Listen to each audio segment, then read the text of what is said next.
ternyata kita itu dalam ajaran agama kita diajarkan untuk kalau bisa kita tuh meninggalkan waris atau kita meninggalkan harta untuk keturunan kita atau keluarga kita ketika kita sudah meninggal dunia.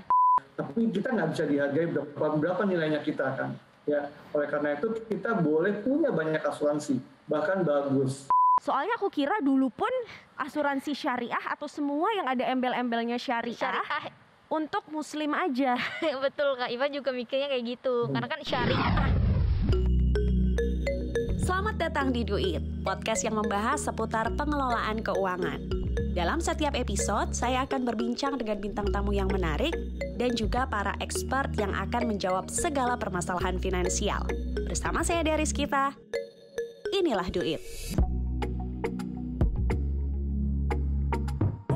Assalamualaikum Bala Duit, selamat menunaikan ibadah puasa. Akhirnya bulan Ramadan datang juga. Dan yang berbeda dari bulan-bulan yang lain, kalau biasanya di Duit itu aku tuh cantik sendiri, hari ini kok tiba-tiba ada sosok cantik juga di depan aku. Halo Kak Dea. Halo Iva. Biasanya tuh aku cantik sendiri loh, Fa. Sekarang iya. tetap aku tetap Enggak, saya menyaingi Kak. Siap, Anda menyaingi. Iva kok udah datang aja ke Ini sini. saya saking semangatnya Kak mau belajar tentang asuransi makanya saya kesini. Nah hari ini Iva nggak usah khawatir karena nanti aku juga bakal undang narasumber tentunya. Kita akan bahas seputar asuransi syariah. Oh, iya. Jadi pas banget ya momennya ini kan Ramadan. Terus kita bahas asuransi yang syariah. Nah gitu. kita bahas asuransi yang syariah. Ini kan look kita, penampakan kita udah syariah banget. Udah syariah banget ya Kak ya. Nah akan lebih baik kalau kita punya asuransi syariah juga gitu ya. Kita akan undang narasumber bersama dengan Duit. Tapi sebelumnya jangan lupa untuk like video ini, share video ini sebanyak-banyaknya, dan jangan lupa untuk subscribe YouTube channel Manulife Indonesia. Seperti yang Bala Duit sudah lihat, hari ini memang aku tersaingi ya. Ada wanita cantik di depan aku. Amin. Ada Musdalifah Basri, Kak. Iya. Atau biasa dipanggil Iva. Biasa dipanggil cantik sih. Oh ya ampun, biasa dipanggil cantik. Iya. Oh Musdalifah udah kurusan ya Mbak Musdalifah ya? Iya, padahal saya habis lahiran ini Kak. Itu Musdalifah yang lain ya. Oh, Musdalifah yang kaya ya. Iya, semoga rezekinya nular. Amin. Dimulai dengan melek asuransi kesehatan dulu yang syariah. Betul. Gitu ya. Dan gak lupa juga Bala Duit, hari ini kita ada narasumber. Saya akan panggilkan narasumber kita Bapak Karyadi Pranoto selaku Director and Chief IBN Syariah Distribution Manulife Indonesia atau biasa disapa dengan Bapak Oti. Selamat datang Bapak Oti. Selamat pagi Mbak Dea, Mbak Iva. Apa kabar semuanya? Sehat-sehat semua? Sehat, Baik, alhamdulillah. Pak Oti. Pak Oti sehat Pak? Alhamdulillah sehat, tidak kekurangan suatu apapun. Pak Oti puasanya gimana nih Pak Oti? Kira-kira sambil WFH kah? Atau sambil kerja di kantor? Atau gimana nih Pak Oti? Kombinasi, tentunya kombinasi ya. Hari pertama sampai kemarin saya masih bekerja di kantor gitu ya. Hari ini istirahat dulu, bekerja di rumah. Nanti besok kerja di kantor. Seling lah Mbak, kalau di rumah mulu ya bosen lah ya. Ya cari suasana yang lain, pergi ke kantor, ketemu dengan teman-teman, bersosialisasi. Manusia kan kayak gitu ya, sosialisasi ya. Nggak harus online terus gitu loh ketemu. Tadi saya pingin banget tuh ke studio bareng Hayu dong Pak, kapan-kapan gitu ya. Ketemu sama di studio. Iyalah, ya daripada kayak gini mendingan datang ke studio kan. Iya Pak Oti. Ini udah kayak warnet kok Pak studionya. udah ada sekat-sekatnya Pak Oti. Iya, udah kayak sekat. Ya makanya saya lihat, wah kalau ada sekat gitu mendingan saya datang tahu gitu kan. Nanti kapan-kapan datang ya Pak Oti ya. Sip. Insya Allah. Insya Allah. Aku mau ke Iva. Iva gimana puasanya? Kan kita bekerja itu modelnya mulut ya Iva ya. Iya Kak. Kalau pas puasa ini kan berasa banget dong ausnya. Betul Kak. Makanya ini dari tadi mau buka masker nih kan nih, kebauan nafas sendiri soalnya lagi puasa nih kan. Jadi napas tuh kumpul Balik di masker, kayak bau kok gini, kok bau. Oke, napasnya balik lagi ya Pak. balik Cuma lagi. kegiatan selama bulan Ramadan ini apa sih Pak yang lagi Iva lakuin? Ya paling kegiatannya itu mengurus anak sih Kak. Oke. Jadi kemarin kan baru lahiran tuh. Nah sekarang urusin anak aja gitu. Oke, sekarang lagi ngurusin anak, ngurusin anak. fokus ngurusin anak sambil mampir-mampir ke Duit ya. Duit untuk asuransi syariah itu bagaimana sih? Gitu. Iya, karena kalau udah nambah tanggung jawab, otomatis kita juga harus lebih melek sama finansial gitu ya, Pak ya. Betul Kak. Siap, kita akan langsung ngobrol-ngobrol. Sebelumnya aku mau tanya dulu, hari ini kan kita mau bahas asuransi syariah. Iva punya asuransi nggak? Iva dari dulu sampai sekarang nggak punya asuransi Kak. Jadi Oke. Iva tuh sama sekali Sedih banget kayak curhat gitu, biasa aja Pak. Ini ada Pak Oti, nanti kita tanya-tanya langsung Iya aja Pak, saya sama nggak Pak punya Oti. asuransi Pak. Ya nanti saya kirim tim ya ketemu dengan Iva ya. Iya dong. Boleh Pak abis ini Pak. dicatat tuh tim saya ketemu Iva gitu ya. Boleh Pak, nanti suruh ke rumah aja saya siapin es buah. Waduh, disiapin es buah tapi jam 12 siang ya. Dan buka Iya, iya. puasa ya. Jam 12 siang. Berarti Iva selama ini belum punya asuransi kesehatan. Belum punya asuransi Kak. Oke, harapannya nanti setelah ngobrol langsung bikin ya Iya, asuransi langsung tahu dan langsung kesehatan bikin. syariah bareng Manulife. Pak Oti, saya mau tanya ke Pak Oti nih. Orang-orang di luar sana tuh sudah mulai awam sama yang namanya asuransi kesehatan. Betul ya Pak ya? Cuma ternyata ada satu produk yang namanya nih asuransi syariah. Memang bedanya tuh apa sih Pak dengan asuransi biasa pada umumnya? Tentunya secara prinsip nggak jauh berbeda gitu ya, asuransi biasa dan asuransi syariah. Ya, kalau asuransi biasa kita lebih kepada transfer risk gitu ya, Ya. memindahkan risk yang kita punya ke perusahaan asuransi. Ya, jadi one day ada sesuatu dengan si peserta, maka perusahaan asuransi yang akan menanggung biaya, baik itu tadi seperti yang Mbak Dia katakan ya, kesehatan gitu ya, Ya. ataupun juga mengenai kalau dia meninggal dunia, perusahaan asuransi yang akan bayar. Nah, jadi kalau konvensional sifatnya adalah transfer risknya dipindahkan ya. Tetapi memang agak berbeda sedikit dengan asuransi syariah gitu ya. Asuransi syariah dia tidak transfer risk tapi sharing risk. Risknya dibagi-bagi ya. Kenapa risknya dibagi-bagi?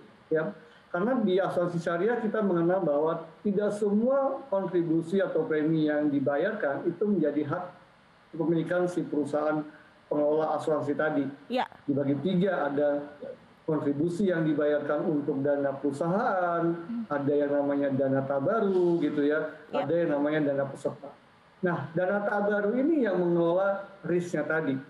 Dana tabaru itu adalah isinya dari kontribusi dari setiap peserta ya yang digunakan untuk membayarkan ya klaim yang terjadi di antara peserta-peserta yang ikut asuransi syariah, asuransi syariah tadi ya. Jadi mengambilnya dari dana tabaru.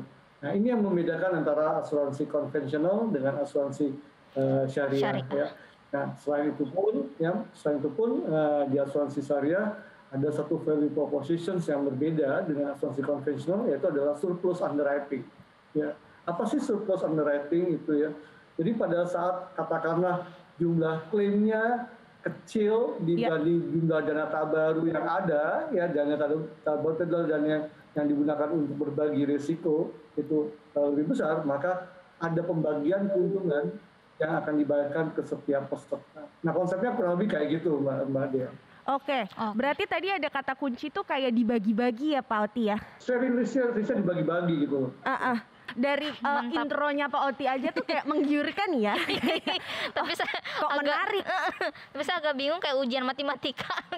Jangan bingung. Karena ini memang walaupun topik pembahasannya seputar literasi keuangan gitu ya, tentang proteksi. Iya. Cuma kita tuh mau nggak mau harus membuka mata. Kadang Betul, selama ini kita tuh sok nggak mau tahu, padahal tuh ternyata penting banget. Penting banget. Oke, Makasih banyak, Pak Oti. berkaitan dengan bulan Ramadan, aku juga pernah baca ya bahwa ternyata kita itu dalam ajaran agama kita diajarkan untuk kalau bisa kita tuh meninggalkan waris atau kita meninggalkan harta untuk keturunan kita atau keluarga kita ketika kita sudah meninggal dunia. Jadi janganlah kamu meninggalkan keluarga dan keturunanmu dalam keadaan menderita saat kau tiada. Jadi aku mikirnya kayaknya asuransi syariah menjadi wadah yang tepat juga untuk kita bisa ibaratnya menjagalah kehidupan keturunan kita ke depannya. Kalau amit-amit kita tiada nanti. Aku mau lanjut nih. Pak Oti, mau nanya dong Pak, berarti ada nggak sih prinsip-prinsip khusus yang hanya diterapkan di asuransi syariah saja? Pasti ada prinsip-prinsip khusus yang harus diterapkan di asuransi syariah. Ya. Aspek utamanya adalah aspek muamalah, yaitu hubungan sosial antara sesama peserta sesuai dengan konsep sharing, berbagi risiko, seperti yang saya jelaskan di awal tadi ya. Jadi masing-masing peserta harus berkontribusi terhadap dana tabarun tadi, ya, untuk menolong peserta lain, ya, apabila peserta lain mengalami suatu risiko. Nah, ini cerminan inklusivitas dari penerapan prinsip syariah, ya, di mana ada welas asih, tolong menolong, transparansi, dan berkeadilan tanpa membeda-bedakan agama, tanpa membeda-bedakan suku, ras, gitu ya. Dan kelihatan banget di asuransi syariah itu bahwa toleransi itu nyata adanya. Ya, banyak orang juga bertanya bahwa apakah asuransi syariah itu hanya untuk kalangan muslim. Ya, ternyata pada prakteknya semua kalangan bisa beli asuransi syariah. Bahkan banyak juga di tempat kita bahwa kalangan yang non muslim pun juga beli asuransi syariah. Selain tadi ya, untuk menjaga bahwa kita mengelola asuransi syariah ini dengan prinsip-prinsip yang sudah ditentukan, maka kita punya yang namanya Dewan Pengawas Syariah gitu ya. Dewan Pengawas Syariah itu adalah panjangan dari Dewan Syariah Nasional MUI yang ditempatkan di perusahaan-perusahaan asuransi syariah. Gunanya apa? Mengawasi setiap proses pembuatan produk gitu ya, yang terjadi di asuransi syariah itu agar sesuai dengan prinsip-prinsip yang ada, menjauhi dari hal riba, gahar, masyir, dan sebagainya. Okay. Itu yang kita jaga di prinsip-prinsip syariah yang ada. Oke, terima kasih Pak Oti. Kak Dea, Iva mau tanya boleh dong. Asuransi. Boleh dong, silakan. Nah, ke Pak Oti apa ke aku tanyanya? Nanya ke Pak Oti. Oh iya, Assalamualaikum boleh. Pak Oti. Saya kan dari nol banget ya untuk asuransi ini. Oh, lagi isi bahan bakar ya? Oh, enggak, beda. Boleh sih. Ini kan saya dari nol banget nih. Saya nggak tahu sama sekali soal asuransi. Nah, tadi dengan penjelasan Bapak, alhamdulillah saya udah ada mengerti sedikit lah. Oh, ternyata begini. Boleh rekomendasi nggak sih Pak, asuransi syariah yang baik itu bagaimana gitu dan di mana gitu? Yang pertama yang penting ya buat Iva nih untuk mencari program asuransi syariah ya. Pertama adalah lihat dulu nih, Iva butuhnya untuk apa? Ya, untuk mengcover kesehatannya Iva kah? Untuk mengcover jiwanya Iva gitu ya? Untuk mengcover misalnya penyakit kritis yang mungkin muncul atau sebagainya. Jadi kita yang tahu dulu nih Iva mengenai kebutuhannya kita. Ya, nah setelah kita tahu mengenai kebutuhannya kita, kemudian baru kita cari perusahaan-perusahaan asuransi syariah yang sesuai produknya dengan kebutuhannya kita untuk apa gitu ya. Nah dalam mencari ke perusahaan-perusahaan asuransi yang sesuai, yang baik gitu ya, tentunya ada faktor-faktor yang harus dilihat. Pertama adalah lihat dari sisi risk based capitalnya, RBC-nya seperti apa ya. RBC itu menandakan tingkat kesehatan ya satu perusahaan asuransi ya. Dengan RBC yang tinggi, tentunya perusahaan asuransi itu lebih sehat dibanding RBC-nya rendah. Ada satu ketentuan yang disyaratkan kalau 120% RBC ya, yang menyatakan bahwa perusahaan asuransi itu punya kemampuan dalam membayarkan kewajiban-kewajiban yang muncul di kemudian hari. Itu yang perlu diperhatikan. Yang ketiga adalah service-nya, pelayanannya ya, pelayanan yang diberikan oleh asuransi tersebut seperti apa ya. Karena beli asuransi itu bukan beli suatu hal yang jangka pendek ya. Iya, beli betul. suatu hal yang jangka panjang gitu ya, jangka panjang. Dan kemungkinan bahwa bukan kita sendiri yang menikmati, tetapi ahli waris kita yang keluarga. menikmati. Ya, jadi servisnya yang keluarga yang dinikmati.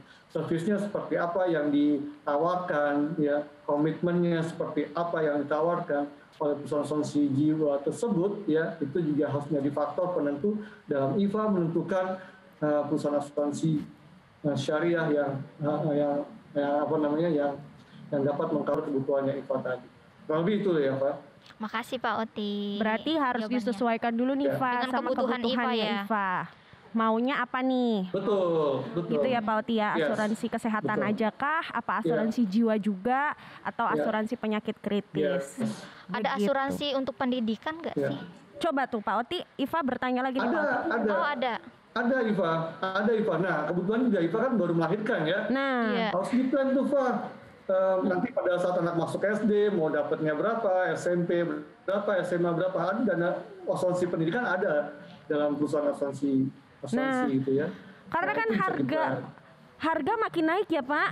Sekolah terutama juga makin naik, rumah Betul. sakit makin naik, semuanya Iya, naik betul. Pak. Iya makanya mau pakai Betul. asuransi untuk Betul, anak ya. gitu kan. Oke, Hmm. pertanyaan datangnya bukan hanya dari Iva, tapi dari Bala Duit juga. Ih bala Jadi, duit. Kemarin Iva tuh Bala Duit, seneng nggak lo ya kan? Ipa dengarnya bala-bala. Oh bukan dong, bentang-bentang lagi puasa ya, langsung pengennya kok bala-bala Bala-bala. gitu. Jadi kemarin sempat survei kecil-kecilan ke Bala Duit, lempar pertanyaan nih tentang asuransi syariah. Nah ternyata banyak banget pertanyaan-pertanyaan yang udah masuk dari netizen nih. Banyak yang penasaran juga Banyak ya. yang penasaran juga. Nih salah satunya ada pertanyaan nih Pak Oti dari salah satu netizen kita namanya Nilam Pratiwi. Nilam bertanya, sebenarnya bagaimana sih proses dari asuransi syariah tersebut? Apabila dibandingkan dengan asuransi non syariah, apakah sama saja atau ada perbedaan dalam menjalankan prosesnya? Gitu Pak Oti. Ya, seperti yang saya jelaskan di awal bahwa ada proses yang berbeda antara Ya. asuransi syariah dengan non syariah ya.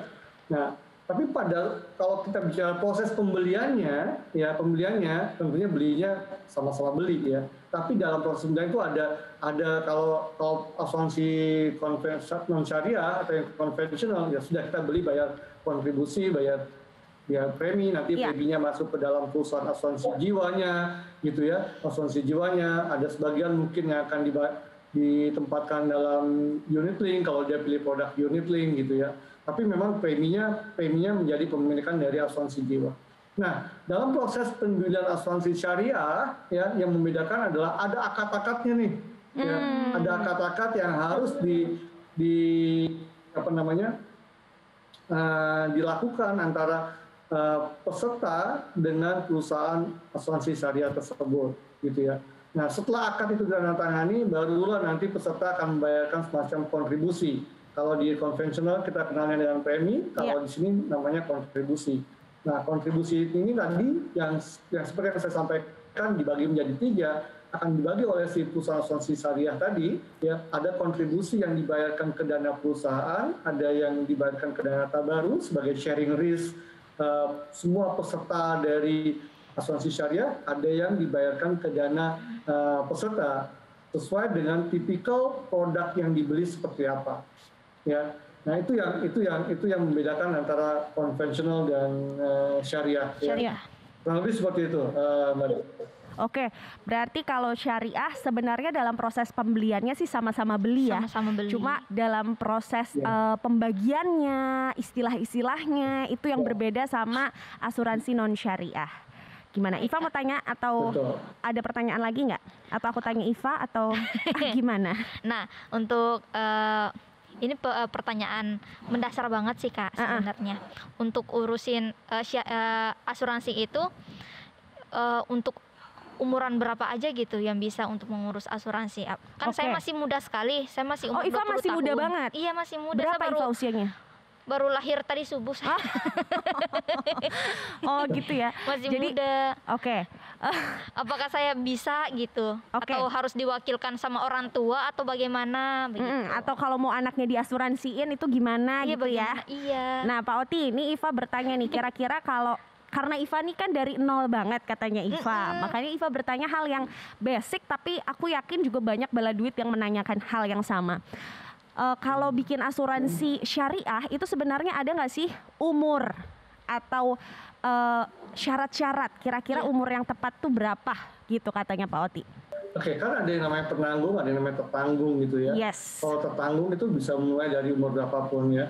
Tertanggung itu bisa jadi anak kita gitu ya. Tapi penanggung ini tentunya yang harus sudah mempunyai penanggung ini adalah orang yang akan membiayai, membayar kontribusi ke dalam perusahaan asuransi, kontribusi yang mungkin setiap tahun atau setiap kuartal atau setiap setengah tahun yang ditagihkan ya.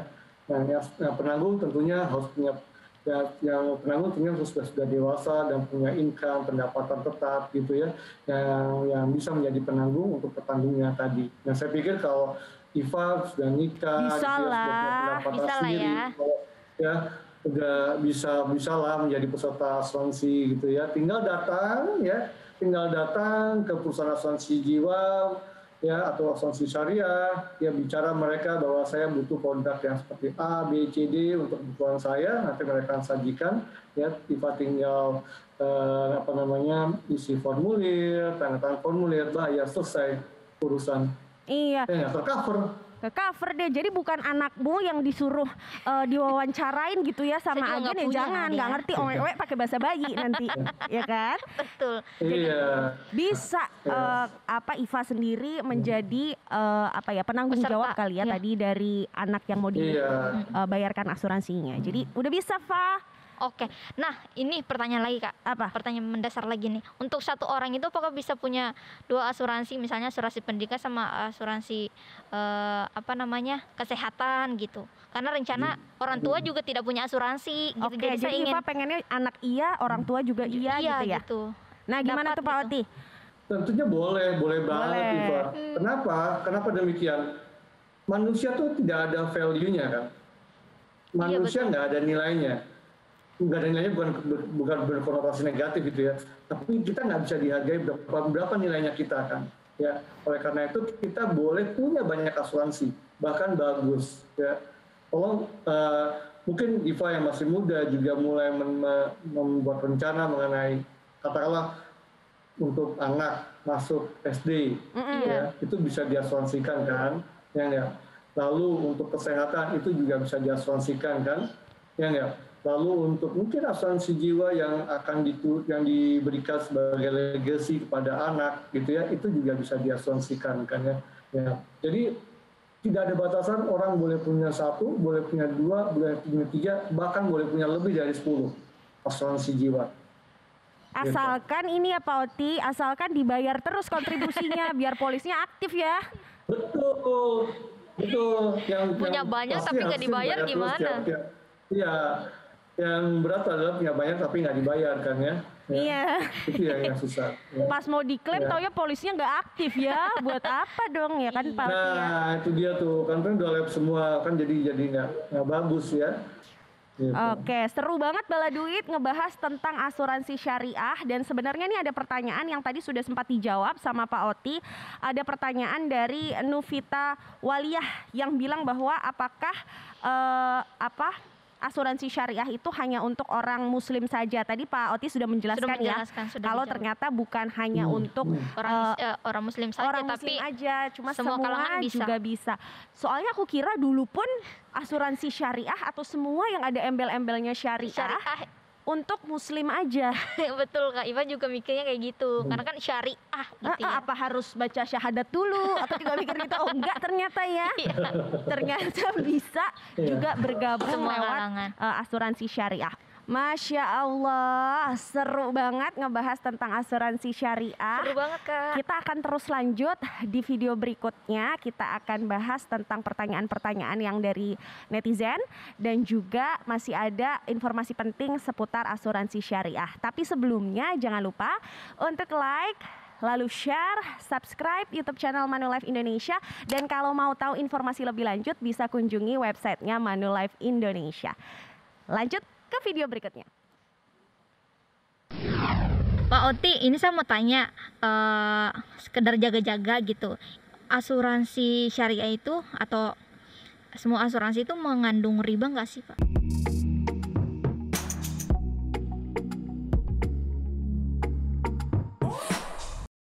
Dipersembahkan oleh